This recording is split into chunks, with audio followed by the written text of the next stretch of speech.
Orang tua ini membawa sekarung uang ke bank untuk menyetor uang. Setelah melihat pegawai itu melihat banyak uang receh, wajahnya penuh dengan kebencian. Tunggu sebentar. Dia memiliki terlalu banyak uang receh dan harus membutuhkan waktu berapa lama untuk bisa menghitung semuanya. Kemudian beritahu resepsionis untuk membawanya ke kantor lain. Tapi setelah pergi ke tempat lain, semua orang tidak ada yang mau melayaninya. Tapi laki-laki ini sama sekali tidak membencinya. Sebaliknya, dengan sabar dia membantu merapikan uangnya. Akhirnya ia telah merapikan semua uangnya yang berjumlah 7.000 yuan. Jadi ia memberinya saran jika uangnya disimpan. Bunganya tidak banyak, tetapi jika Tuan menaruhnya di bank, Tuan dapat menghasilkan banyak uang. Melihat pria tua yang kelelahan, ia bahkan memberi jatah makan siangnya pada pria tua ini. Lelaki tua itu segera mengikuti sarannya untuk menyimpan semua uangnya. Tapi lelaki pria tidak pernah berpikir, karena kebaikannya yang tidak disengaja itu dapat membantunya mendatangkan banyak pelanggan. Kami di sini untuk menabung kepada pria baik kemarin. Meskipun mereka semua adalah pemulung, tapi mereka memiliki banyak uang. Akan tetapi mereka masih merendahkan para pemulung itu. Jadi salah satu dari mereka memberitahu manajer selama rapat, Tielu telah mengubah bank menjadi kamp pengungsi.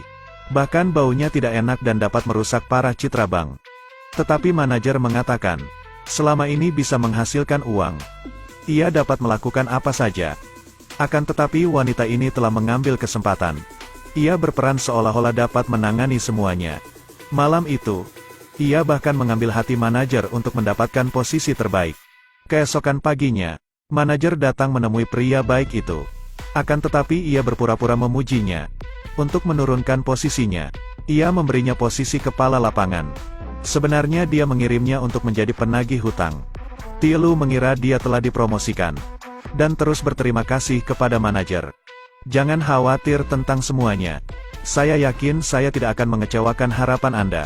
Tetapi seperti yang diketahui semua orang, ia baru saja masuk ke dalam jebakannya. Sekarang wanita ini yang menagani orang-orang pemulung. Meskipun bau, ia tetap berusaha melakukan yang terbaik agar mendapatkan posisi terbaik. Tak lama kemudian, Tielu pergi menagih hutang. Ternyata itu sama sekali bukan hal yang baik. Ia dapat menemukan banyak masalah ketika terjun ke lapangan. Ketika Tielu kembali, manajer tidak banyak mendengarkan. Ia hanya ingin melihat hasil tanpa mendengarkan alasannya. Dia bahkan mengkritik Tielu. Sebagai hukuman, gaji bulan ini dipotong. Sekarang ia tidak hanya kehilangan gajinya, bahkan ia tidak akan mendapatkan bonus. Tetapi semua ini belum berakhir. Perusahaan sedang mempersiapkan evaluasi karyawan yang sangat baik baru-baru ini. Saat di jalan ia bertemu dengan wanita licik ini.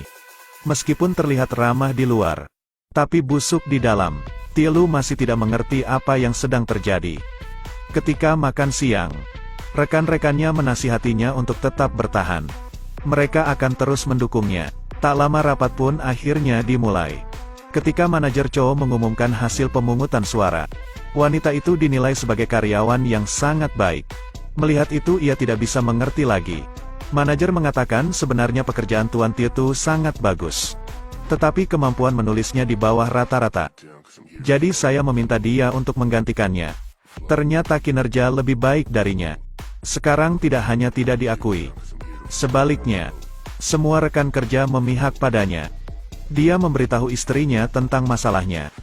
Istrinya mengatakan kalau itu tidak mudah. Sang istri memberinya saran untuk memberikan hadiah untuk manajer. Jadi mereka membeli barang kelas atas dan membujuk suaminya untuk datang ke rumah manajer.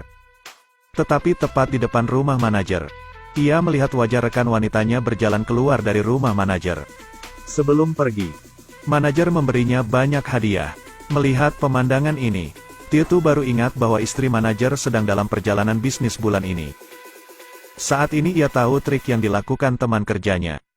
Kemudian ia bertanya kepada istrinya, apakah hadiah ini masih pantas baginya? Meskipun begitu, kita harus tetap memberikan hadiahnya.